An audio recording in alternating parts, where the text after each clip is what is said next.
Matrix classes में आपका स्वागत है। तो आज हम बात करेंगे ताज का शासन, यानी कि ताज के शासन में हमने 1861 तक का जो अधिनियम था वो हमने कर रखा था। अब हम करेंगे 1892 या 1892 का अधिनियम, 1909, 1919 और 1935 और 1947। तो यह वीडियो थोड़ा सा लंबा होने वाला है क्योंकि आज ताज का शासन पूरी तरीके से ख़त्म करके करेंगे, जिससे बहुत जल्द दूसरे अध्याय को हम लोग शुरू करेंगे। तो इस वीडियो के साथ बने रहिएगा। और आज के बाद हम लोग जो पढ़ेंगे वो बाइलिंगुअल पढ़ेंगे। पूरी तरीके से बाइलिंगुअल होने का मतलब ये है कि कुछ टर्म्स जो बहुत ही इम्पोर्टेंट है उसको इंग्लिश में भी बोला जाएगा, कहा जाएगा, ताकि दिक्कत नहीं हो, किसी को समझने में दिक्कत नहीं हो। तो आप लोग मेरे साथ बने रहिए। तो हम पढ़ेंगे 1892 का भारत सरकार अधिनियम।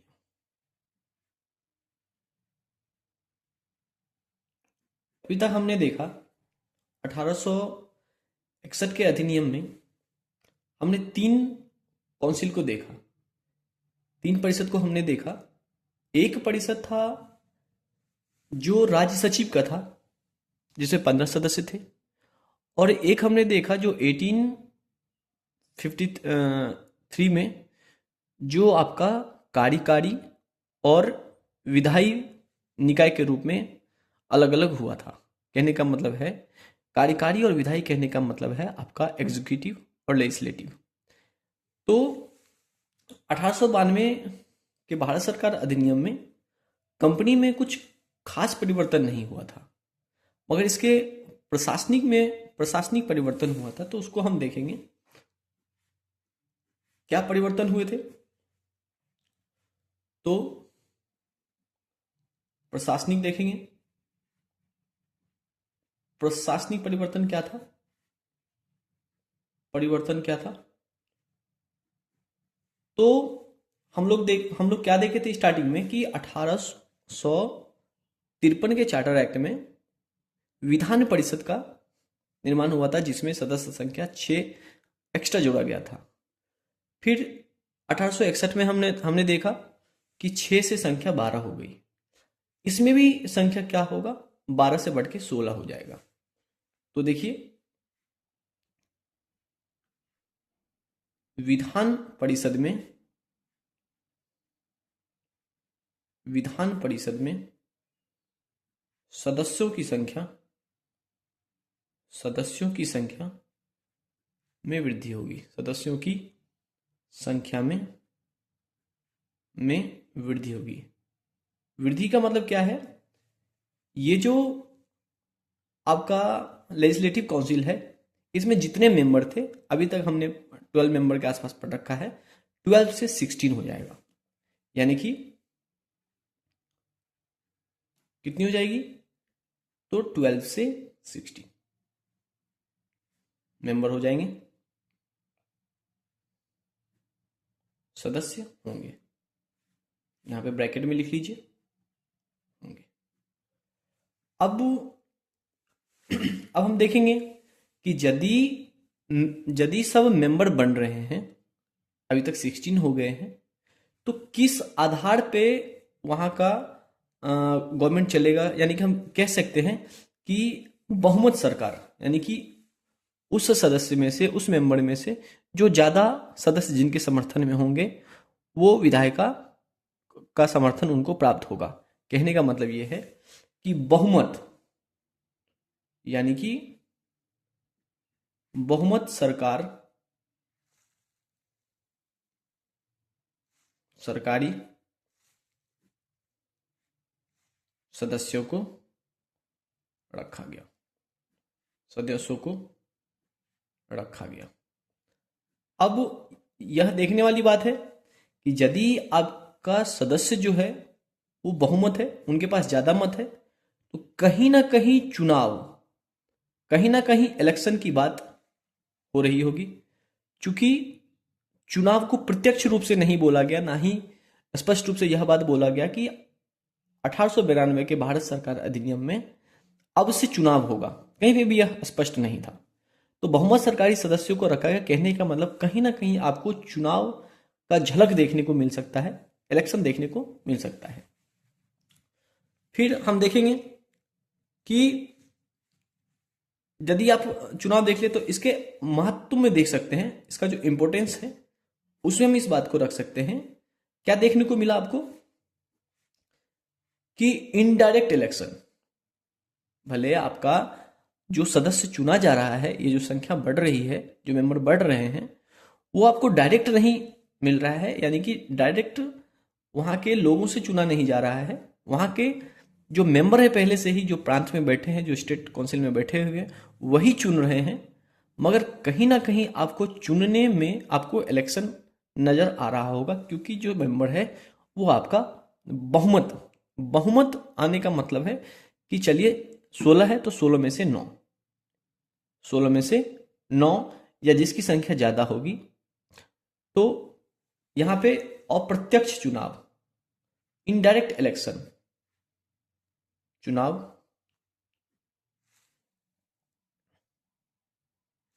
प्रारूप, माफ कीजिएगा, प्रारूप देखने को मिला, देखने को मिला। किंतु लेकिन यह बात मैं पहले ही बोल दिया था कि कहीं पे भी कागजी तौर पे, कहीं पे भी दस्तावेज में इस बात का नाम को केंद्रित नहीं किया गया था कि चुनाव शब्द रखा गया था, कहीं पे भी इस बात का उल्लेख नहीं था। तो हम बोल सकते हैं किंतु जो इलेक्शन शब्द है, जो चुनाव शब्द है, चुनाव शब्द का औपचारिक रूप से, औपचारिक रूप से, औपचारिक रूप से उल्लेख किया गया था, उल्लेख किया गया था। कहीं पे भी दस्तावेज में नामांकन नहीं हुआ था, किया गया था। कहने का मतलब है कि आपको प्रारूप देखने को मिल सकता है कि हाँ ठीक है, इलेक्शन जैसा है, इलेक्शन का ही सब कुछ है, मगर कहीं पे भी खुल के यह बात नहीं बोला गया कि ठीक है 1892 के बाद आपका जितने भी सदस्य है वह इलेक्शन के माध्यम से चुना जाएगा, नहीं। ठीक है, अब हम देखेंगे कि जैसे कुछ निकाय है, मतलब जैसे कुछ निकाय कहने का मतलब है जैसे जिला पार्षद हो गया, जिला परिषद, नगर पालिका, नगर पालिका, जो उस समय के थे, के जो सदस्य थे, के जो सदस्य थे वह क्या हो रहे थे, उनका उनका मनोनयन हो रहा था। कहने का मतलब क्या क्या हो रहा था, उनका उनको जो चुना जा रहा था वो नामांकन प्रक्रिया के रूप में चुना गया था। यानी कि उनका कोई नाम लेता, जैसे मान लीजिए हमको XYZ को चुनना है, तो उसका सिर्फ नामांकन हो जाना है, नामांकन के माध्यम से उनको चुना गया था। चुनने की प्रक्रिया आई थी कि सदस्य को नामांकन प्रक्रिया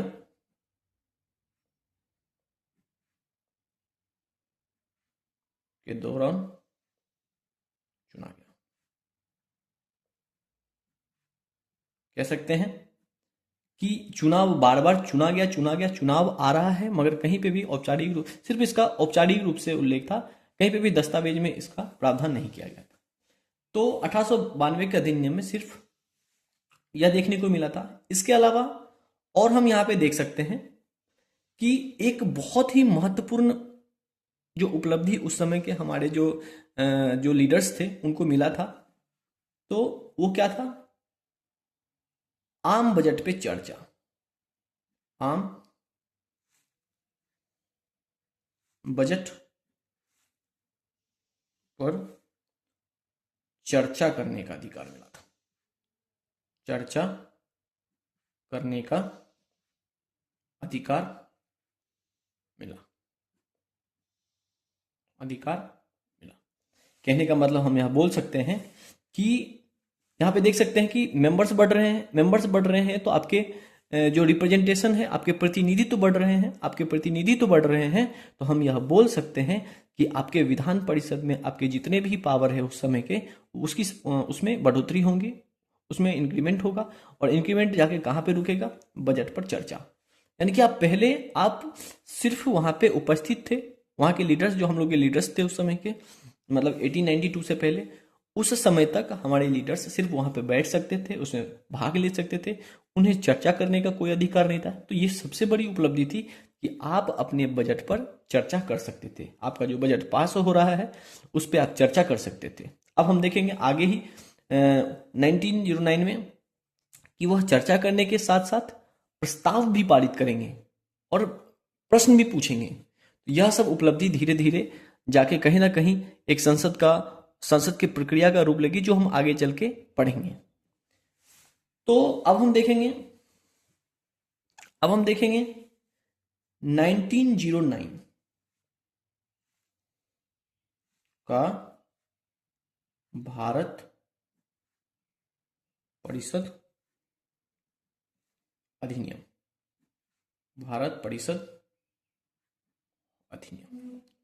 मोस्ट इंपोर्टेंट, आपके जितने भी प्रश्न बनेंगे यहीं से स्टार्ट होंगे। बहुत ही मोस्ट इंपोर्टेंट टॉपिक्स में से है। तो यहां पे हम देखेंगे सबसे पहले इसको क्या बोलते हैं। मतलब 1909 का जो इंडियन काउंसिल एक्ट है उसको क्या बोलेंगे? उसको बोलेंगे मार्ले मिंटो सुधार। यहां पे मैं बता देना चाहता हूं आप लोगों को कि जो मार्ले है और जो मिंटो है ये दो अलग अलग व्यक्ति है। मार्ले इसलिए नाम लिया गया है यहां पे क्योंकि उस समय यानी कि 1909 के आसपास जो भारत के राज्य सचिव होंगे, भारत के राज्य सचिव रहे होंगे, भारत के राज्य सचिव वो मार्ले होंगे। मार्ले राज्य सचिव वो क्या होंगे? मार्ले। मिंटो क्या होंगे? भारत के वायसराय। भारत के वायसराय। तो हम ये बोल सकते हैं कि जो पहला नाम होगा वो भारत के राज्य सचिव, जो हमने देखा था कि 1858 के अधिनियम में इसे लाया गया था, इस पद को बनाया गया था। तो ठीक है, अब यहां पे हम देखेंगे कार्यकारी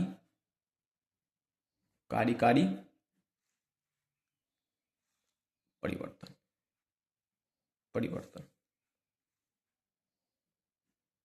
कार्यकारी परिवर्तन। देखिए, कार्यकारी कहने का मतलब है कि उनका एग्जीक्यूशन कैसा चल रहा है, वो किसी भी चीज को किस तरीके से एग्जीक्यूट कर रहे हैं, वो सभी बातें कार्यकारी परिवर्तन में आएंगे। तो इसमें सबसे इंपॉर्टेंट जो चेंजेस था वह क्या था? वह था कि जो हमने वायसराय की कार्यकारिणी परिषद देख रखा था, जो एग्जीक्यूटिव काउंसिल था, हमने 3 तरह के एग्जीक्यूटिव काउंसिल देख रखे थे। देख लेता हूं फिर से, यहां पे देख लीजिए कौन कौन थे। 3 तरह के काउंसिल थे। पहला जो हम लोग का गवर्नर जनरल का काउंसिल था, एक इनका काउंसिल होगा। दूसरा हमारा जो राज्य सचिव होगा, राज्य सचिव का काउंसिल था। और एक हमारा लेजिस्लेटिव काउंसिल था। लेजिस्लेटिव कहने का मतलब आपका विधायी, जो विधायी काउंसिल था, विधान परिषद। 3 तरह के काउंसिल थे। तो अभी जो हम बात कर रहे हैं कार्यकारी परिवर्तन 1909 में, वह गवर्नर जनरल या वायसराय का जो काउंसिल था उसमें पहली बार भारतीयों को चुना गया। तो हम यहां पे बोल सकते हैं कि पहली बार, माफ कीजिएगा, पहली बार वायसराय की कार्यकारिणी परिषद में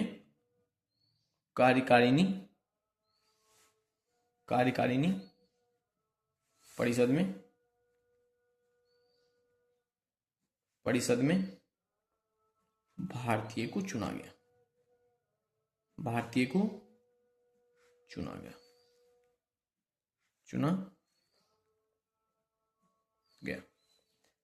अब कौन भारतीय थे और कौन सा पद इनको मिला था? तो हमने 1833 में ही देख रखा था कि उसमें 4 सदस्य थे, जो हमने देख रखा था, जिसमें लॉर्ड मैकाले आए थे विधि सदस्य के रूप में। विधि सदस्य कहने का मतलब क्या है? जो कानून बनाएंगे। तो वही विधि सदस्य के रूप में पहली बार एक भारतीय को चुना गया था, जो थे सत्येंद्र प्रसाद सिन्हा। तो देखिए, सत्येंद्र प्रसाद सिन्हा पहले भारतीय थे। सत्येंद्र प्रसाद सिन्हा प्रथम भारतीय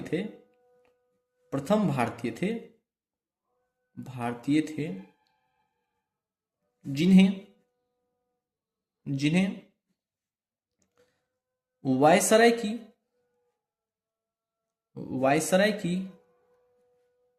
जो एग्जीक्यूटिव काउंसिल है, जो कार्यकारिणी परिषद है, परिषद में कानून मंत्री यानी कि विधि मंत्री के रूप में, विधि मंत्री कहने का मतलब क्या है? लॉ मिनिस्टर के रूप में शामिल किया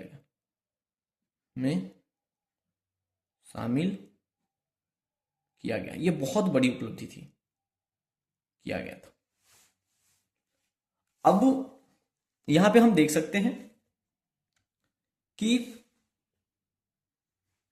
कार्यकारिणी परिवर्तन में कि ये बहुत बड़ी उपलब्धि थी एक इंडियन लीडरशिप के लिए कि पहली बार किसी भारतीय को आप वायसराय की कार्यकारिणी परिषद में, एग्जीक्यूटिव काउंसिल में आप देख सकते हैं एज ए लॉ मिनिस्टर।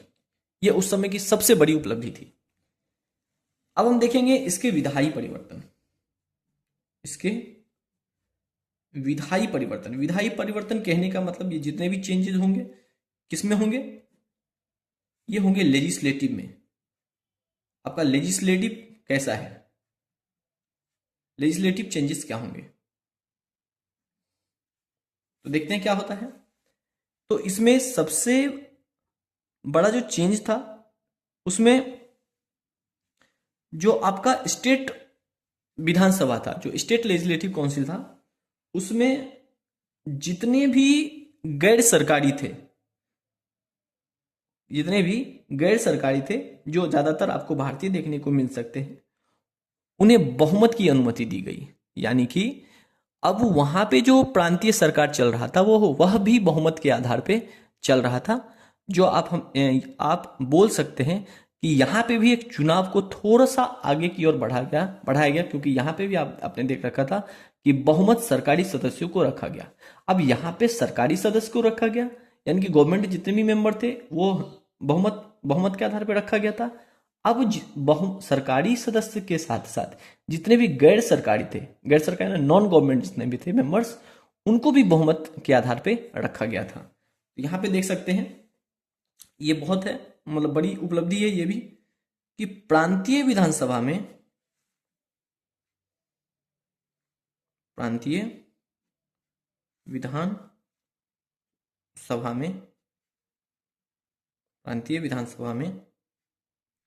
गैर सरकारी प्रांतीय विधानसभा का मतलब स्टेट लेजिस्लेटिव काउंसिल में गैर सरकारी बहुमत को अनुमति दी गई।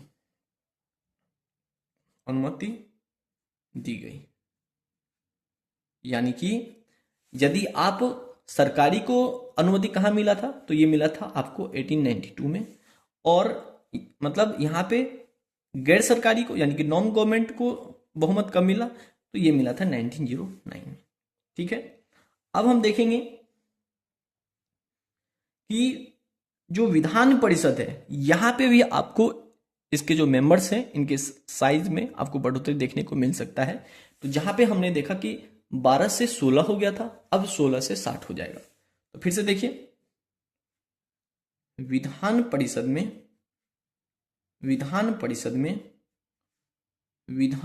में सदस्यों की संख्या में बढ़ोतरी, सदस्यों की संख्या में बढ़ोतरी।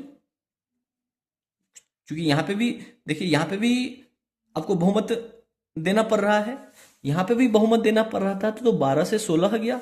यहां पे गवर्नमेंट मेंबर्स थे, यहां पे नॉन गवर्नमेंट मेंबर्स थे। तो यदि इनको भी बहुमत दे रहे हैं आप, तो इनकी संख्या बहुत ज्यादा हो जाएगा। कितनी हो जाएगी, कितनी होगी? 16 से 60 सदस्य, 16 से 60 सदस्य हो जाएंगे। देख सकते हैं यहां से 60 सदस्य अब होंगे। अब अब ये जो 60 सदस्य होंगे, अब चूंकि अब लोकलिटी यानी कि जो प्रांत से प्रांत के विधानसभा में जो प्रतिनिधित्व है वह ज्यादा से ज्यादा बढ़ रहा है, रिप्रेजेंटेटिव्स जो है ज्यादा से ज्यादा बढ़ रहा है। जहां पे पहले हम देखते थे कि हमारे ओर से मात्र 6 मेंबर्स जो थे, 6 मेंबर्स हम लोग का रिप्रेजेंटेशन कर रहे थे, उनकी संख्या कम थी तो उन्हें पावर कम दिया गया था। अब संख्या ज्यादा हो गई, देख रहे हैं 6 से 12 हुआ, 12 से 16 हुआ, अब 16 से 60 हो गया। तो संख्या बहुत ज्यादा हो गई है। इस कारण से हम बोल सकते हैं कि कुछ पावर भी ज्यादा होंगी। तो क्या पावर होंगी, देख सकते हैं कि विधान परिषद में, विधान परिषद के कार्यों में बढ़ोतरी हुई। क्या बढ़ोतरी हुई? क्योंकि संख्या बढ़ रहे हैं तो उनके कार्य में भी, उनके मतलब उनकी जो पावर है उसमें भी वृद्धि होगी। क्या होगी? तो आप बजट पे चर्चा यहीं पे स्टार्ट हो गया था, तो ये भी यहां पे लिख देंगे, विस्तृत चर्चा करेंगे आप बजट पर चर्चा। और इस बजट पे चर्चा के साथ साथ आपको अनुपूरक प्रश्न पूछने हैं। जो पूरक प्रश्न पूछते हैं आप पढ़ेंगे इसके बारे में, जब हम संसद पढ़ेंगे, जो पार्लियामेंट जब पढ़ेंगे, तो ये सभी टर्म्स आएंगे। अनुपूरक, अनुपूरक प्रश्न पूछना और संकल्प प्रस्तुत करना, और संकल्प प्रस्तुत करना आदि शामिल था। यानी कि अब हम बोल सकते थे कि चूंकि संख्या बढ़ने से आपकी शक्ति, आपके कार्य बढ़ेंगे, तो उन कार्य में क्या होंगे? एक तो बजट पे चर्चा विस्तृत तरीके से कर सकेंगे, यानी कि अब आप एक्सपेंड कर सकते हैं। पहले जहां पे कुछ टॉपिक्स पे आप चर्चा कर सकते थे, अब सभी टॉपिक पे चर्चा कर सकते थे। और टॉपिक पे चर्चा करने के साथ साथ आप अनुपूरक प्रश्न पूछ सकते हैं। अनुपूरक प्रश्न कहने का मतलब क्या है? कॉम्प्लीमेंट्री। जैसे मान लीजिए मैं आपको कुछ समझा रहा हूं, आप समझ नहीं पा रहे, तो जो आप क्रॉस क्वेश्चन करेंगे, हो सकता है कि मैं आपकी बातों को मान नहीं रहा और आप क्रॉस क्वेश्चन कर रहे हैं कि ठीक है, जैसे आपका जैसे एग्जांपल के तौर पे हम यह बात बोल सकते हैं कि आप यह बोलना चाह रहे हैं कि सदस्य संख्या 60 से भी ज्यादा होनी चाहिए। तो रिप्लाई में आता है नहीं, 60 से ज्यादा होने का मतलब क्या है? 60 से 100 आपका डिमांड है, 60 से 100, मगर रिप्लाई में क्या आया? 60 से 80 हो जाए। तो आप इसके बदले में जो फिर से क्वेश्चन करेंगे, जो प्रश्न पूछेंगे, वो कहलाता है अनुपूरक प्रश्न। यानी कि एक क्वेश्चन के जो जवाब में फिर से आप क्वेश्चन पूछेंगे, जो डिबेट, एक तरीके से डिबेट का रूप लेगी आगे चल के, उसे कहते हैं अनुपूरक या पूरक प्रश्न पूछने। ये इसके बारे में हम विस्तृत चर्चा करेंगे जब हम पार्लियामेंट चैप्टर पढ़ेंगे उसमें। तो संकल्प प्रस्तुत करना। अब इसमें इनके महत्ता को देखेंगे, इनके महत्ता में क्या क्या है, इनका इंपोर्टेंस क्या था। तो इसका सबसे जो इंपोर्टेंस था, जिसे हम याद करते हैं अभी भी, एक बहुत बुरा डिसीजन जो बोल सकते हैं उस समय का, वो था मार्ले मिंटो सुधार का, वो था पृथक निर्वाचन। अब देखिए साल देख लीजिए 1909, 1909 का साल, यानी कि कहीं ना कहीं 1905 को मद्देनजर ये भारत ये सुधार बनाया होगा। 1905 जो है वो लॉर्ड कर्जन ने हिंदू और मुस्लिम के एकता को तोड़ने के लिए, जो यूनिटी है हिंदू और मुस्लिम की एकता को तोड़ने के लिए, उन्होंने बंगाल को विभाजित कर दिया। जहां से आप देख रहे होंगे कि बंगाल को दो भागों में बांटा गया, एक पूर्वी बंगाल, एक पश्चिम बंगाल। तो मुस्लिम को और पृथक करने के लिए, इनके यूनिटी को तोड़ने के लिए इन्होंने निर्वाचन प्रणाली ही अलग कर दिया। कहने का मतलब क्या है, इन्होंने जो निर्वाचक मंडल अब बनाया, इनके कहने का मतलब था कि अब जो मुस्लिम लीडर्स होंगे, उनको चुनेंगे को, जैसे अभी मान लीजिए अभी पृथक निर्वाचन नहीं है, अभी मान लीजिए हमारे तरफ से कोई एक मुस्लिम प्रतिनिधि खड़े होते हैं, तो हम भी वोट कर सकते हैं, मुस्लिम भी वोट कर सकते हैं, हिंदू भी वोट कर सकते हैं, सिख भी वोट कर सकते हैं, ईसाई भी वोट कर सकते हैं। मगर उस समय ये बात नहीं था। उस समय ये बात कह दिया गया था कि यदि मुस्लिम प्रतिनिधि है तो उन्हें वोट भी मुस्लिम पब्लिक ही देंगे, मुस्लिम मतदाता ही देंगे, जो भी वोटर होंगे मुस्लिम वही दे सकते हैं।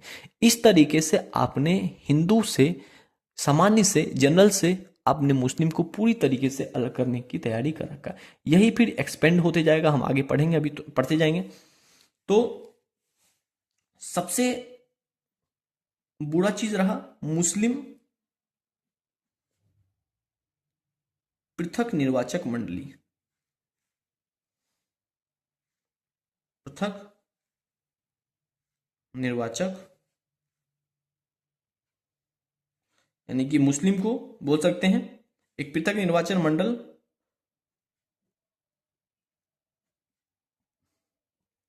दिया गया। और इसके तहत क्या क्या क्या बताया गया, इसके तहत मुस्लिम को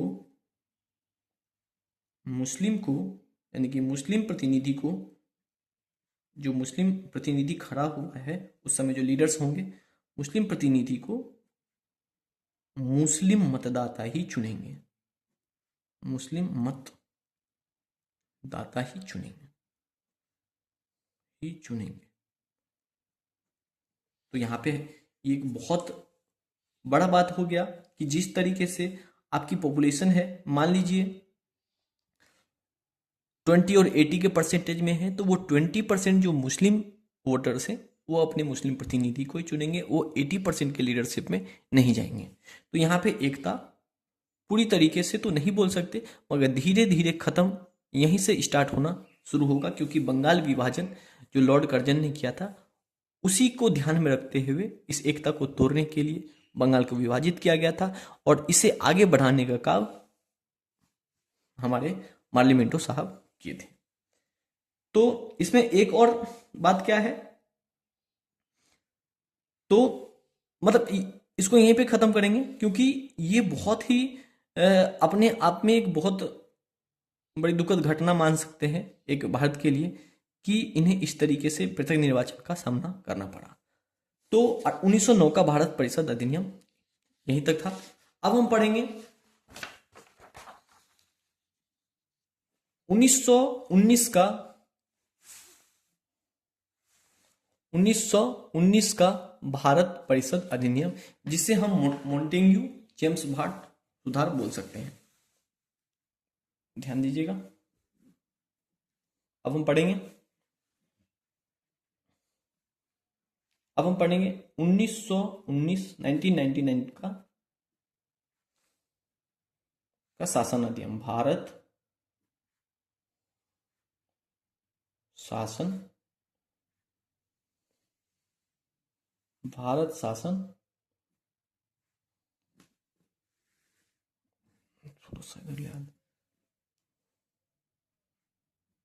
अधिनियम, भारत शासन अधिनियम।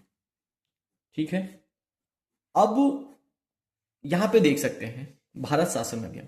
पहले वो साल देखते हैं और इस साल में देखते हैं कि उस समय भारत का माहौल क्या रहा होगा।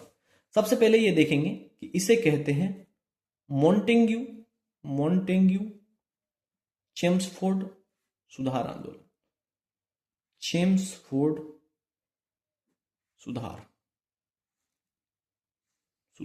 फिर से बता रहा हूं, मॉन्टेग्यू हमारे राज्य सचिव होंगे और चेम्सफोर्ड हमारे उस समय के तत्कालीन वायसराय होंगे। तो पहले देखते हैं कि उस समय क्या माहौल रहा होगा कि 1919 1909 के बाद 1919 आया, और इस समय का माहौल जो होगा वह और भी एकता को तोड़ने वाला होगा। यहाँ पे महात्मा गांधी हमारे इंडिया आ चुके थे, सबसे पहली बात। दूसरी बात ये था कि रॉलेट एक्ट, अब रॉलेट एक्ट पास किए जाएंगे। रॉलेट एक्ट को रखा जाएगा जहां पे ना कोई दलील, ना कोई अपील और ना कोई वकील के आधार पे सजा सुनाया जाएगा, जो बहुत ही उग्र रूप धारण करेगा और जालियांवाला बाग हत्याकांड का रूप ले लेगा। एक ये पहलू हुआ। दूसरा पहलू था कि तुर्की में जो खलीफा पद को समाप्त किया था, जो मुस्तफा कमाल पाशा थे, उनके विरोध में जो खिलाफत आंदोलन चलाया जा रहा था, वो भी एक मसला था। जो महात्मा गांधी बोल रहे थे कि खिलाफत आंदोलन में भी हम लोग भाग लेंगे, तो कहीं ना कहीं मुस्लिम एकता फिर से हिंदू के साथ हो रही थी। उसे तोड़ने के लिए एक सुधार के नाम पे फिर से एक अधिनियम लाया जाता है, जहां पे यह बात बोला जाता है कि अब उस पृथक निर्वाचन को और ब्रॉड कर दिया, यानी कि और अलग तरीके से कर दिया। तो सबसे पहले हम देखेंगे कि आखिर उस समय क्या क्या परिवर्तन हुए थे। तो सबसे पहले देखेंगे कार्यकारी परिवर्तन। यहां पे आते हैं, सबसे पहले देखेंगे कार्यकारी या प्रशासनिक परिवर्तन, क्या क्या चेंज हुए थे। प्रशासनिक परिवर्तन बहुत इंपॉर्टेंट परिवर्तन। तो देखिए, इसमें दो तरीके से परिवर्तन हुआ था। एक परिवर्तन हुआ था अपने सेंट्रल गवर्नमेंट में, और दूसरा हुआ था अपना स्टेट गवर्नमेंट में। तो यहां पे देखते हैं केंद्र सरकार, केंद्र सरकार में क्या क्या परिवर्तन हुआ था, इसको देखते हैं।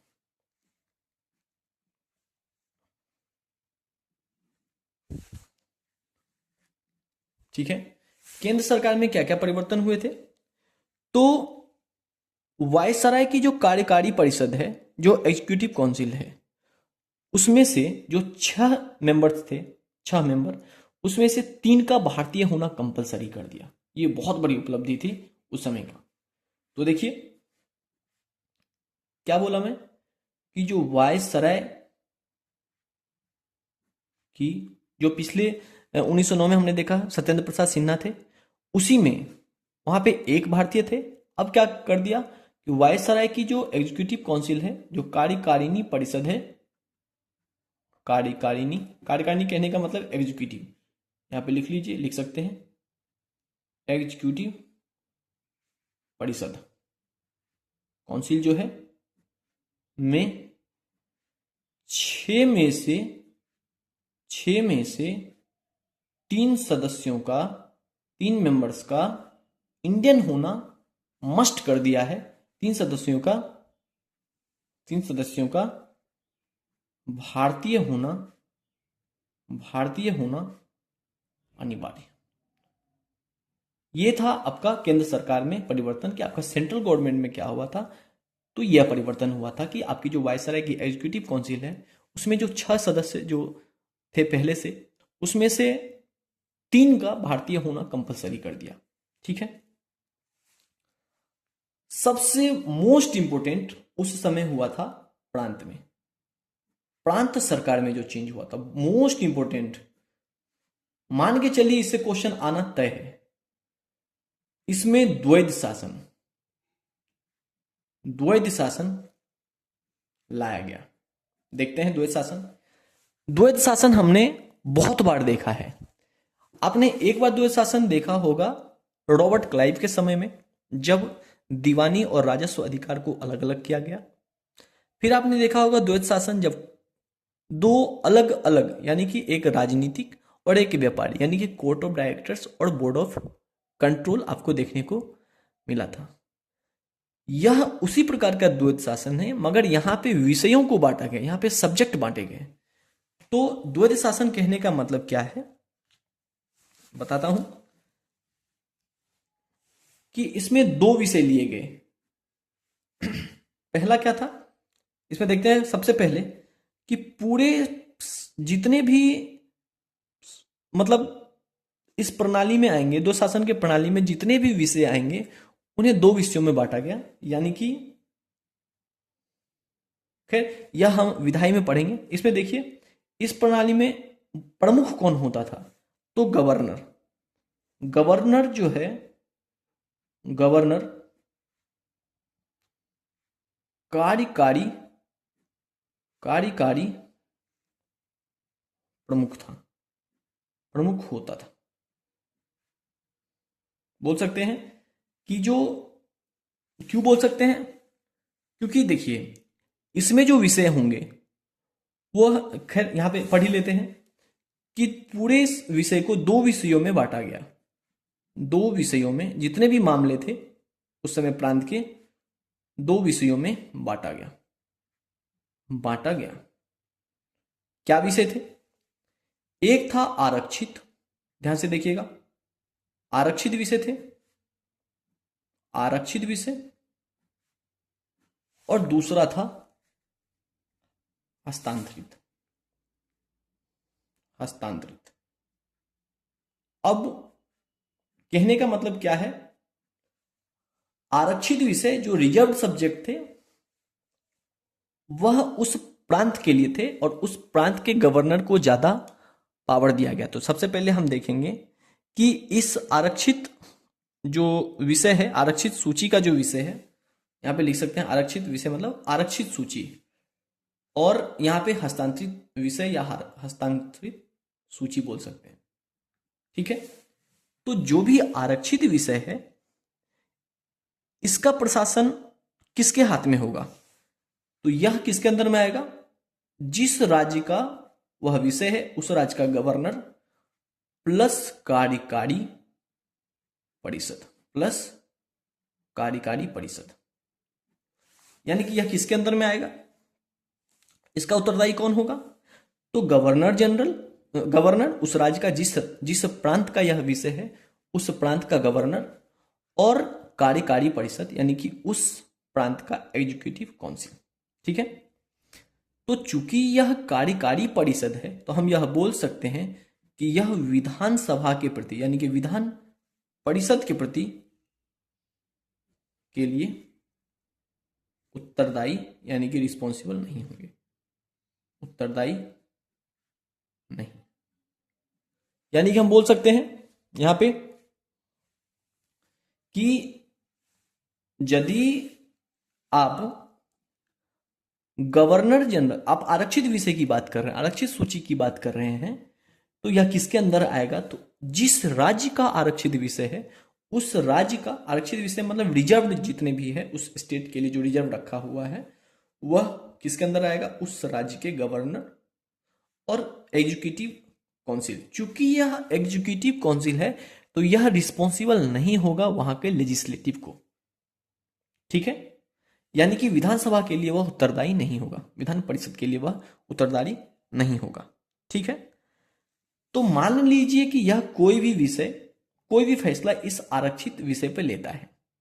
ठीक है, और वो विषय और वो फैसला जो है कहीं ना कहीं सेंट्रल सब्जेक्ट को वह टच कर रहा है, वह केंद्र को कहीं ना कहीं डिस्टर्ब कर रहा है।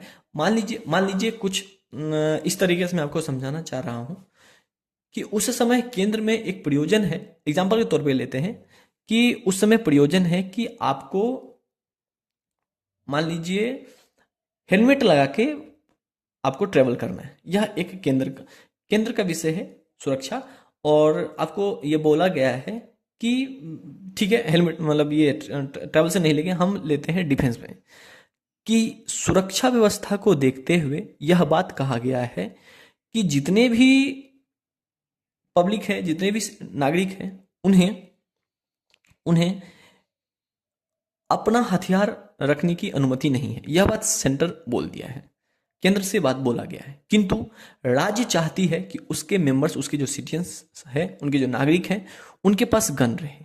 तो यह कहीं ना कहीं कॉन्फ्लिक्ट हो जाता है केंद्र और स्टेट के बीच। तो आरक्षित विषय में यदि कोई राज्य इस विषय को रखना चाहता है, आरक्षित विषय में जो है, और उसको लेके कोई कानून बना रहा है और उनका उस विषय का उस जो कानून बनाए हैं उसका कॉन्फ्लिक्ट कहीं ना कहीं सेंटर से हो रहा है, तो उस विषय को, उस कानून को कौन रद्द कर सकता है, तो वह रद्द कर सकता है राज्य सचिव, यानी कि राज्य सचिव प्लस वायसराय या गवर्नर जनरल। वायसराय जो है वह मतलब आरक्षित सूची जो है, जो हम लोगों ने अभी देखा आरक्षित विषय, आरक्षित सूची में हस्तक्षेप कर सकता है, हस्तक्षेप कर सकता है।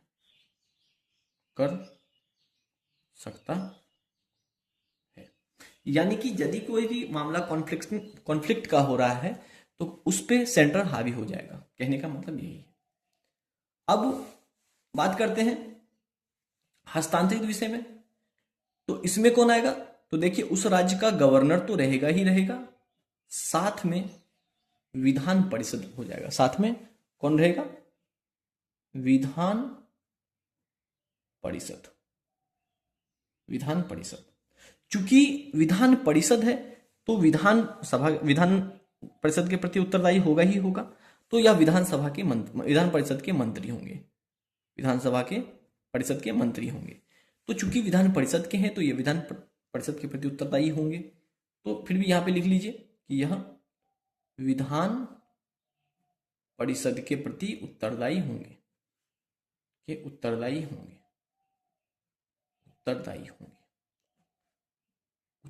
होंगे। अब क्या है? अब हस्तांतरित विषय को लेके गवर्नर और उनके मंत्री जो है वो क्या करेंगे? वो कोई कानून पास कर रहे हैं और उस समय भी कॉन्फ्लिक्ट हो रहा है सेंट्रल के कानून के साथ। तो इस मामले में राज्य सचिव भी और साथ साथ वायसराय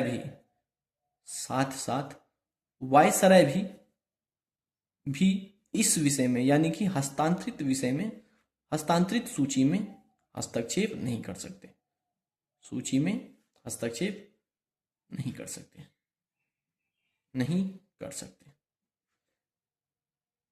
ठीक है, तो आपसे पूछ सकता है कि बताइए आरक्षित विषय में किसके अंदर में आता था?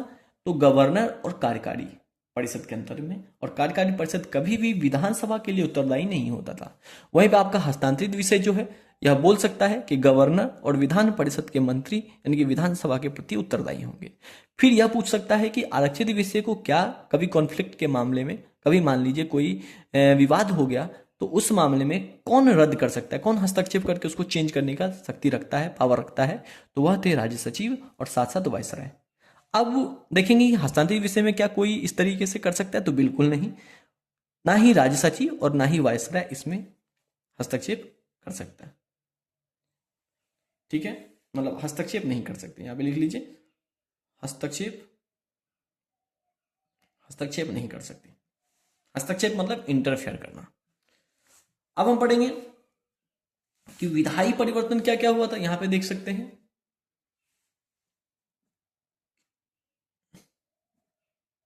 विधायी परिवर्तन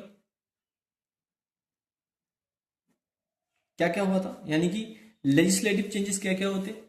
तो सबसे पहले केंद्र में देखेंगे फिर से यहां पे, और केंद्र के साथ साथ यहां पे हम देखेंगे प्रांत।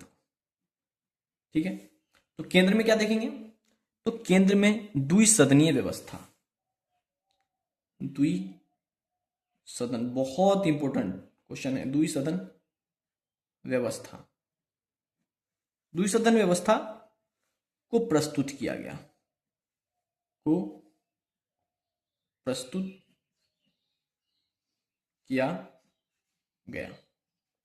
कहने का मतलब हम बोल सकते हैं यहां पे कि द्विसदन कहने का मतलब है कि जैसे मान लीजिए अभी हमारा जो केंद्र है वह द्विसदनीय व्यवस्था है, यानी कि उसमें दो सभाएं हैं, एक राज्यसभा एक लोकसभा, यानी कि एक लोकसभा का पार्लियामेंट है, एक राज्यसभा का है। तो जहां पे सदन दो हो उसे द्विसदन कहते हैं। ठीक है, मगर प्रांत में उस समय ऐसी व्यवस्था नहीं थी। तो आप कंफ्यूज हो सकते हैं द्विसदन में और द्वैध शासन में, दोनों अलग अलग बातें हैं। द्विसदन का मतलब होता है दो सदन होना, एक ऊपरी सदन, एक निचली सदन। जैसे अभी जो हमारे जो पार्लियामेंट है वो अभी द्विसदन है, तो हम यहाँ पे बोल सकते हैं द्विसदन का अर्थ है, यहाँ पे बोल सकते हैं द्विसदन का अर्थ है ऊपरी सदन यानी कि उच्च सदन, यानी कि अपर हाउस जो अभी क्या है राज्यसभा है, जो अभी क्या है राज्यसभा है, और निम्न सदन यानी कि लोअर हाउस, निम्न सदन जो कौन है अभी लोकसभा, लोकसभा। तो इस बात को ध्यान रखिएगा। अब जो लोकसभा और राज्यसभा उस समय के जो निम्न सदन और उच्च सदन थे, उनके जो सदस्य थे, इनके सदस्यों का जो चुनाव हो रहा है, अब देखिए चुनाव आना स्टार्ट हो गया है। जो निर्वाचन होगा, चुनाव प्रत्यक्ष रूप से होगा, डायरेक्ट होगा, प्रत्यक्ष रूप से होगा। ठीक है, क्या होगा प्रत्यक्ष रूप से होगा। हम यहाँ पे बोल सकते हैं कि द्विसदनीय व्यवस्था को लाया गया। द्विसदनीय व्यवस्था का मतलब है एक अपर हाउस, एक लोअर हाउस, उच्च सदन और निम्न सदन, जिस तरीके से अभी हम लोगों के देश में चल रहा है लोकसभा और राज्यसभा, जहाँ पे राज्यसभा को अपर हाउस या उच्च सदन कहते हैं और लोअर हाउस यानी कि निम्न सदन कहते हैं। फिर हम देखेंगे कि जिस तरीके से अभी मान लीजिए हम लोग सांसद को चुनते हैं, तो कैसे चुनते हैं, तो हम लोग वोट करते हैं यानी कि डायरेक्ट चुनते हैं, उनका जो निर्वाचन होता है वो प्रत्यक्ष रूप से करते हैं। ठीक है, तो यह बात आप ध्यान में रखिएगा कि द्विसदन जो डबल हाउस कंसेप्ट है वो कहाँ लाया गया, तो 1919 में। ठीक है, अब हम प्रांत में हमने देख लिया द्वैध शासन व्यवस्था था, द्वैध शासन व्यवस्था लाया, द्वैध शासन व्यवस्था लाया, व्यवस्था को लाया। और अब जो विधान परिषद है, विधान परिषद जो है में सदस्यों, जो मेंबर्स थे उनकी संख्या बढ़ाई गई। मतलब उनमें अब जो उनके जो चुनने का तरीका है वो चेंज हो गया। क्या पहले क्या था, 50% जो थे वो बहुमत होते थे, बहुमत निर्वाचित थे, मगर अब ऐसा नहीं है, अब 70% कर दिया। विधान परिषद में सदस्यों की संख्या का 70% सदस्य क्या थे, इलेक्टेड थे। इलेक्टेड मतलब निर्वाचित थे, वो चुनाव जीत के आएंगे, निर्वाचित होने थे। ये भी उपलब्धि है अपने आप में। अब हम देखेंगे, फिर सामने हमने देख रखा था यहाँ पे कि जो प्रांत है उसको दो विषय में बांटा गया, आरक्षित विषय और हस्तांतरित। फिर हम यह विषय देखेंगे कि किसमें क्या रखा गया, जैसे कानून किसमें है, भूमि किसमें है, लोक किसमें है, यह सब कुछ सेम है। जैसे फिर हम लिख लेते हैं यहाँ पे कि आरक्षित में कौन विषय होंगे, आरक्षित सूची में कौन सा विषय थे, और हस्तांतरित में कौन कौन विषय थे, यह लिख लीजिए, शायद कभी पूछ दे कौन कौन थे। तो यहां पे हम लिख सकते हैं कानून और व्यवस्था, कानून और व्यवस्था किसके अंदर आता है, आरक्षित सूची के अंदर आता था। उसमें वित्त, भूमि, राजस्व, वित्त यानी कि फाइनेंस, भूमि यानी कि लैंड, भूमि राजस्व यानी कि रिवेन्यू किसमें आता था, आरक्षित में। और हस्तांतरित में क्या आता था, एजुकेशन, लोकल गवर्नमेंट, लोकल यहां पर लिख दीजिए, हस्तांतरित सूची में क्या आएगा, लोकल गवर्नमेंट यानी कि स्थानीय सरकार, स्थानीय सरकार।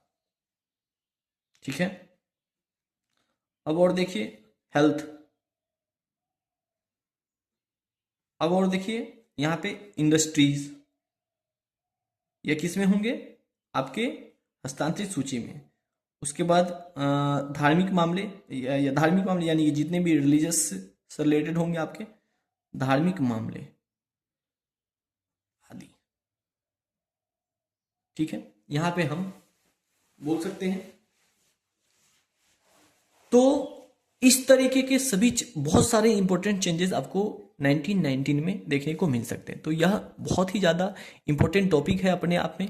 तो जब भी आप हिस्टोरिकल बैकग्राउंड या ऐतिहासिक पृष्ठभूमि एक राज्य व्यवस्था का देखेंगे, एक पॉलिटी का देखेंगे, तो यह अपने आप में यह टॉपिक 1909 के बाद यह अपने आप में महत्वपूर्ण हो जाता है। यानी कि 1858 के बाद 1947 तक जो भी आप सिंगल लाइन या जो जो आप पढ़ रहे हैं वह आपके फिंगर टिप पे होना चाहिए, यदि आप चाहते हैं कि आपका पॉलिटी बेहतर हो। तो इसका महत्ता देख लेते हैं कि इसमें और क्या क्या चेंजेस हुए थे। तो ये तो फिक्स हो गया। देखिए इसमें और क्या था कि पहली बार प्रांतीय बजट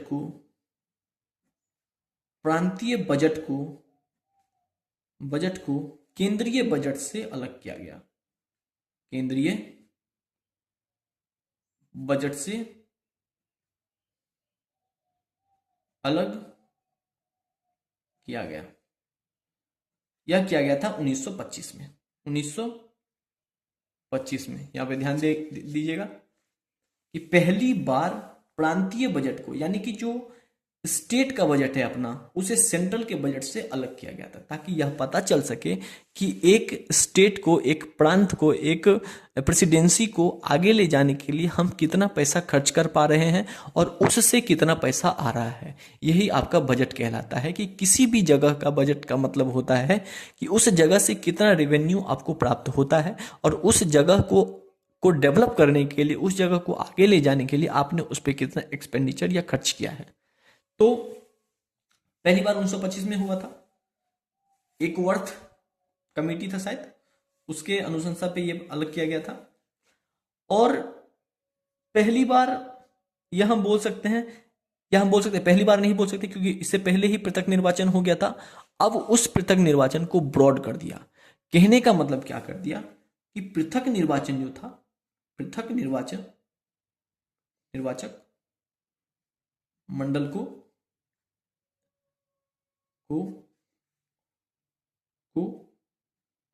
मतलब विस्तारित किया गया, एक्सपेंड किया गया। कहां तक पहुंच गया? विस्तारित किया।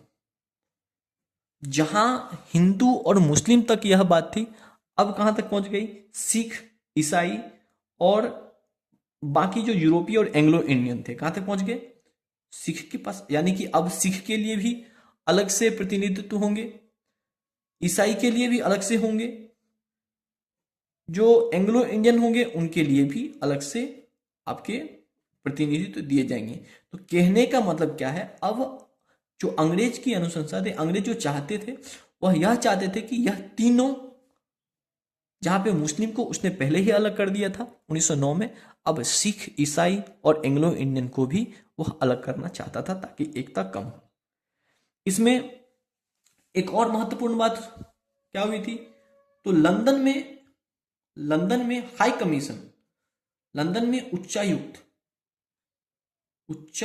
यानी कि इसको हम बोल सकते हैं हाई कमीशन की, लंदन में उच्चायुक्त का पद स्थापित किया गया। एक पद बनाया गया था, उच्चायुक्त का स्थापित किया गया।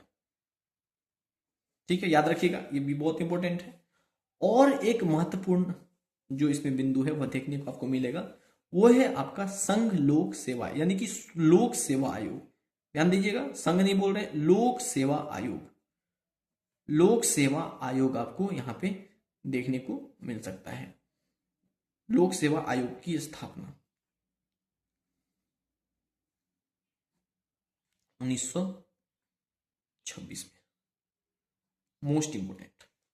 तो यहां पे आपने 1919 के भारत शासन अधिनियम में आपने इतनी बातों को देखा जो अपने आप में बहुत ही ज्यादा इंपॉर्टेंट है, तो इसे ध्यान में रखिएगा।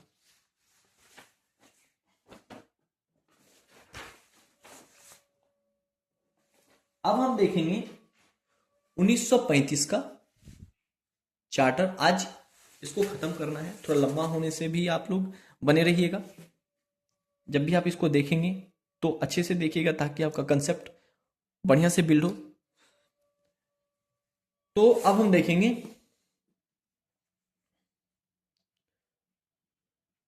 1935 का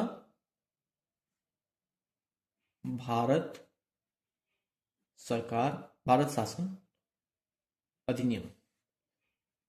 कहा जाता है कि यह अधिनियम अपने आप में एक संविधान था, अपने आप में इंडिया का कॉन्स्टिट्यूशन को यह रिप्रेजेंट करता था। इसमें बहुत सारे चेंजेस हुए थे, उतना तो हम लोग नहीं पढ़ पाएंगे, मगर इतना मान के चलिए कि जब हमारा कॉन्स्टिट्यूशन लिखा गया उसमें इसका 1935 का जो इंडियन काउंसिल एक्ट था, इंडियन रेगुलेटिंग एक्ट, वह अपने आप में लगभग पूरा का पूरा उतार दिया गया था। उसके साथ फिर एड ऑन किया था। आप देखेंगे जब हम पढ़ेंगे तो भारत शासन अधिनियम से हूबहू सेम टू सेम डिट्टो जितनी भी बातें थी उसमें से कुछ एक को हटा के पूरा का पूरा रख लिया गया था। ठीक है, तो हम पढ़ेंगे भारत शासन अधिनियम में सबसे पहले इसमें पढ़ेंगे कार्यकारी, यानी कि कार्यकारी और प्रशासनिक परिवर्तन क्या क्या हुआ था। कार्यकारी और प्रशासनिक परिवर्तन आपको क्या क्या देखने को मिल सकते हैं। देखिए, सबसे पहला अखिल भारतीय संघ। अखिल भारतीय संघ बहुत ही इंपॉर्टेंट। अखिल भारतीय संघ, संघ का निर्माण। क्या है अखिल भारतीय संघ? एक ऐसा यूनियन जो सिर्फ और सिर्फ इंडिया को रिप्रेजेंट करे, ना कि ब्रिटिश इंडिया को। कहने का मतलब क्या है? अखिल भारतीय संघ, हमारा भारत कैसा अभी जैसा है वह अखिल भारतीय, यानी कि एक भारत। उसमें कोई भी फैसला यदि अभी भारत कर सकता है तो वह अपनी मर्जी से कर सकता है, क्योंकि वह अखिल है, संप्रभु है, अपने आप में संपन्न है। तो हम बोल सकते हैं कि अखिल भारतीय संघ का मतलब यह है कि एक ऐसा भारत जो सिर्फ भारत हो, यानी कि मतलब भारत होने का मतलब क्या है? वह एक हो, एकजुटता हो, उस वो एकीकृत हो। तो अखिल भारतीय संघ का विनिर्माण 1935 के भारत सरकार अधिनियम में भी किया गया है। ठीक है, अब हम देखेंगे, क्योंकि यह कभी हो नहीं पाया था 1935 का अधिनियम में, क्योंकि जो भी देसी रियासत थी वह कभी भी इसमें शामिल हुए नहीं। तो कभी भी संघ, यह सिर्फ एक कल्पना या बोल सकते हैं यह सिर्फ एक सपना रह गया। तो इसमें आगे देखिए कि जो भी, जैसे उस समय क्या था 1919 में हमने देखा केंद्र में द्वैध शासन, सॉरी द्विसदनात्मक, और प्रांत में द्वैध शासन था। यहां पे उल्टा हो जाएगा, यानी कि केंद्र में क्या हो जाएगा? केंद्र में द्वैध शासन,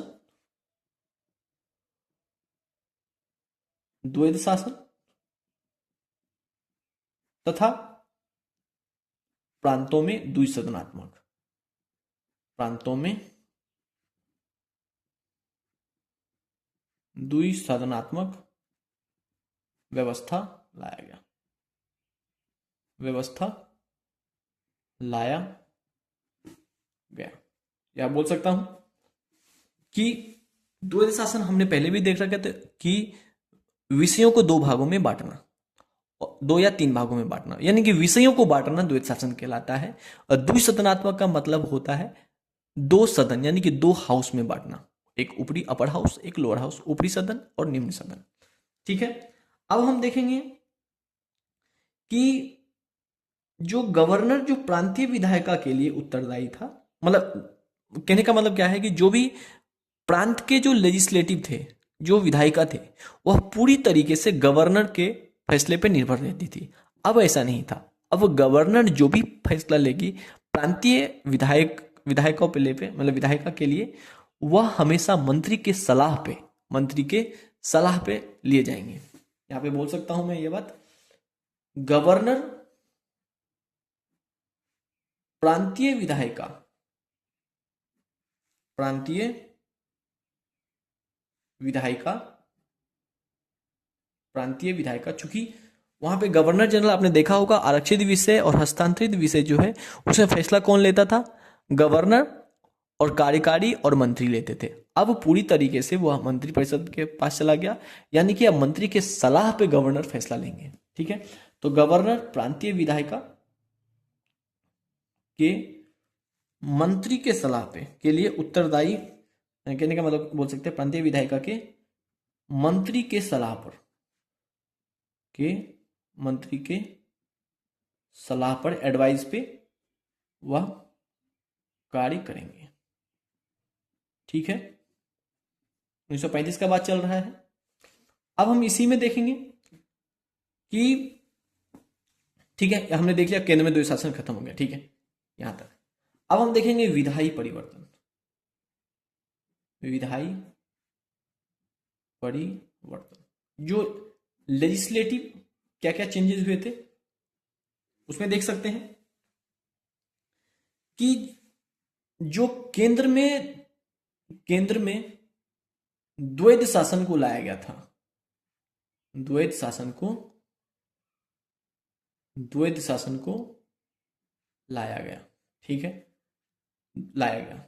अब द्वैध शासन को लाया गया तो विषय को बांटा जाएगा। तो बोल रहा है कि सभी विषयों को तीन सूची में बांटा गया। सबसे पहले संघ सूची, दूसरा समवर्ती सूची, और तीसरा प्रांतीय सूची या राज्य सूची, प्रांतीय सूची या राज्य सूची। ठीक है, संघ सूची कहने का मतलब यह है, संघ सूची कहने का मतलब हम सबका मतलब समझेंगे यहां पे। संघ सूची कहने का मतलब यह है कि इसके विषय, जो भी विषय होंगे, कानून कौन बनाएंगे, केंद्र। कानून कौन बनाएंगे, कानून केंद्र बनाएंगे। ठीक है, केंद्र बनाएंगे। अब प्रांतीय विषय का बात करें तो इनके विषय में जो भी विषय होंगे, कानून कौन बनाएंगे, कानून प्रांतीय विधायिका बनाएंगे, प्रांत बनाएंगे। ठीक है, और यदि समवर्ती सूची है तो इसमें केंद्र भी और राज्य दोनों मिलकर कानून बनाएंगे, दोनों मिलकर कानून बनाएंगे। यह सब पढ़ेंगे आप अंदर, जब हम आगे पढ़ेंगे सब्जेक्ट, जब हम टॉपिक पढ़ेंगे, एक एक टॉपिक पढ़ेंगे, यह सब आपको पढ़ना है।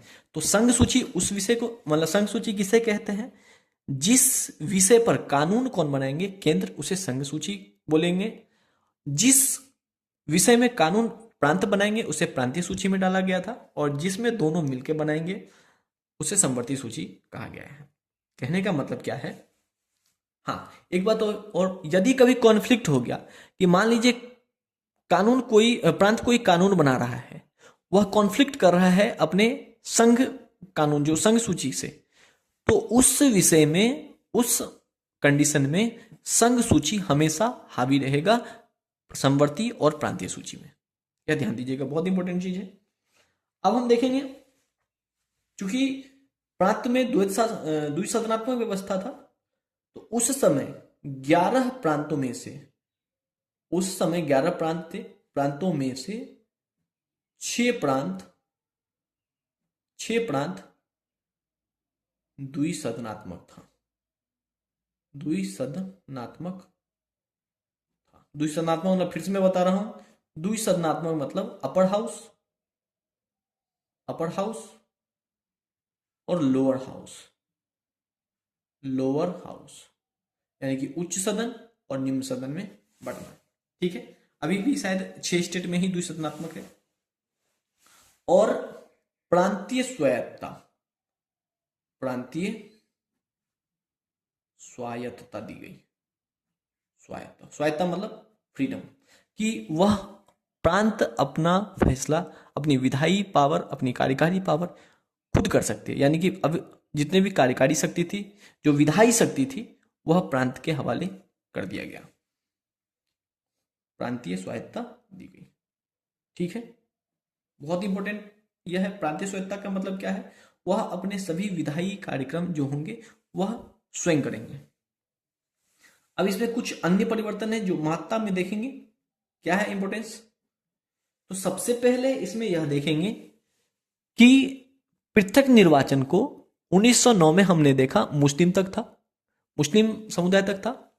1919 में यह सिख, ईसाई, यूरोपीय ईसाई जो थे वहां तक, और एंग्लो इंडियन तक बढ़ गया था। अब यह महिलाएं और श्रमिक तक पहुंच जाएगा। यानी कि पृथक निर्वाचन को बोल सकता हूं मैं, पृथक निर्वाचन को कहां तक लेकर आया? महिलाएं और श्रमिकों तक, और श्रमिक मतलब जो मजदूर वर्ग होंगे, श्रमिकों तक विस्तारित किया, यहां तक फैला दिया, विस्तारित किया। दूसरा क्या है? अब चूंकि अब हम स्वायत्त हो रहे हैं, यानी कि अब हम फैसला खुद ले सकते हैं, तो कहीं ना कहीं अपना जो साख और मुद्रा है, अपना जो वित्तीय कार्य है, उसे कंट्रोल करने के लिए, उसे नियमित करने के लिए, उसे संरक्षित करने के लिए, संरक्षित कहने का मतलब क्या है? अपने आप के, अपने खुद के अंदर रखने के लिए कहीं ना कहीं एक ऐसा ऑर्गेनाइजेशन का जरूरत था जो अपने अंदर में रहे। तो यहीं पे आपको भारतीय रिजर्व बैंक की स्थापना देखने को मिल सकता है, मिलेगा। तो आरबीआई की स्थापना यहीं पे होगा, याद रख लीजिए, 1 अप्रैल 1935। ठीक है, 1935 को आपको देखने को मिल सकता है।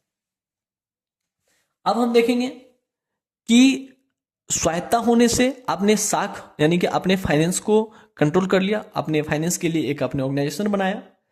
अब हम देखेंगे कि कहीं ना कहीं आपको एक ऐसा सुप्रीम कोर्ट की जरूरत है, एक न्यायालय की जरूरत है, एक संघीय न्यायालय की जरूरत है, जो अपना फैसला अपने तरीके से, अपने रूप में, अपनी सहजता के लिए, और एक उचित कार्रवाई, यानी कि एक सही, जहां पे पहले जो अंग्रेज के जो न्यायालय थे उस समय, या उस तरीके से, जिस तरीके से वो न्याय करते थे, उसे हटा करके एक अच्छे और सुव्यवस्थित तरीके से न्याय किया जा सके। तो एक कहीं ना कहीं एक न्यायालय, एक संघीय न्यायालय की आवश्यकता हुई। तो यहां पे हम बोल सकते हैं एक संघीय न्यायालय की भी स्थापना हुई। संघीय न्यायालय की स्थापना आपको देखने को मिला। कब? 1937 में। ये सभी इंपॉर्टेंट है अपने आप में। फिर हम यह देख सकते हैं कि लोक सेवा आयोग का प्रावधान आपने 1919 के अधिनियम में ही आपको देखने को मिला होगा। यहां पे यह थोड़ा सा ब्रॉड हो जाएगा। संघीय लोक सेवा, जैसे यूनियन पब्लिक सर्विस बोलेंगे, स्टेट पीसीएस, राज्य, और संयुक्त लोक सेवा आयोग आपको की स्थापना आपको देखने को मिल सकता है। ठीक है, बहुत सारी चीजें आपको यहां पे देखने को मिल सकता है। जैसे मान लीजिए यहीं पे संघीय न्यायालय, आरबीआई, यूपीएससी, स्टेट पीसीएस और ज्वाइंट पब्लिक सर्विस कमीशन जो है, यह आपको यहां पे देखने को मिल सकता है। तो 1935 के भारत सरकार अधिनियम में यही कुछ बातें हैं जो आपको देखना चाहिए, बार बार देखना चाहिए, ताकि आप भूले नहीं। 1919 और 1935 के अधिनियम हमेशा कंफ्यूजिंग होता है, तो हमेशा इसको बार बार देखिए। यह पूरा चैप्टर जो हिस्टोरिकल बैकग्राउंड है, जो ऐतिहासिक पृष्ठभूमि है, वह आपको कहीं ना कहीं आपको अपने आप में कंफ्यूज करते रहेंगे कि किस अधिनियम में कौन सी बातें हैं, तो बार बार रिवीजन, बार बार देखने की जरूरत है। और जब भी आप कोई भी चीज पढ़ते हैं, जब भी आप कोई भी चीज पढ़ते हैं, तो उसका एमसीक्यू सप्ताह के एंड में, उस वीक के एंड में आप लगा के अपने आप को एक वेरीफाई कर लिया कीजिए कि आपकी जो प्रिपरेशन है वह एक सही दिशा में है। ठीक है, हम आगे बढ़ते हैं। 1947 के 1947 के स्वतंत्रता अधिनियम,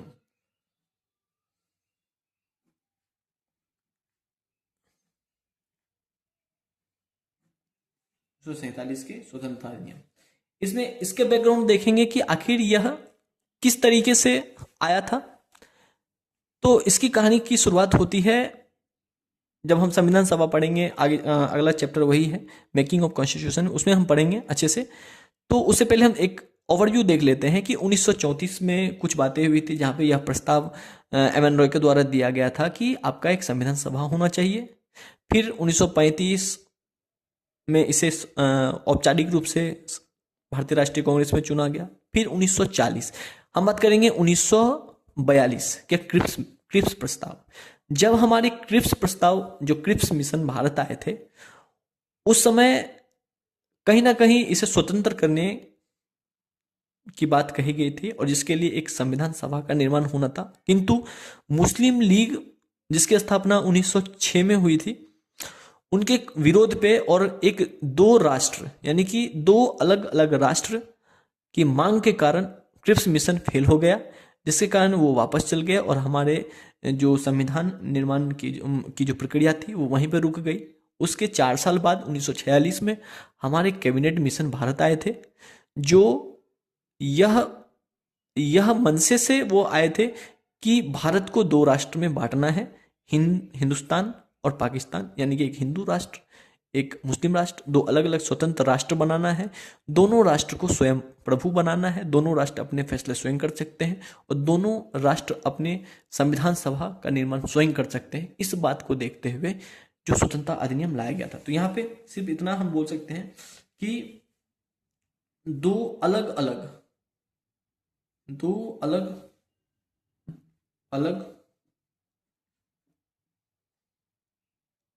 संप्रभु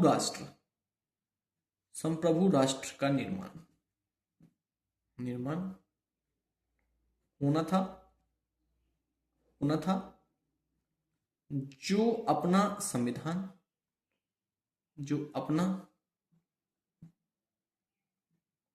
संविधान स्वयं बनाएंगे।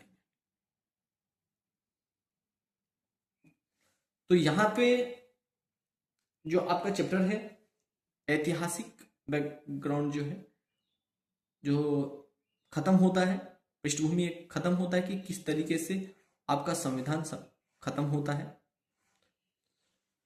तो कहने का मतलब क्या है कि इस पूरे चैप्टर में आपको क्या देखने को मिल रहा है। तो पूरे चैप्टर में आप अभी जो कार्यपालिका है वह देखने को मिलेगा, अपनी शासन व्यवस्था किस तरीके से यहाँ तक पहुंचा है उसकी कहानी का एक छवि देखने को मिल सकता है। अपनी सांसद, अपनी विधायिका किस रूप में है उसका एक छवि देखने को मिल सकता है कि वह किस तरीके से, मतलब शुरुआत से शुरू होकर अभी तक इस रूप में पहुंचा है।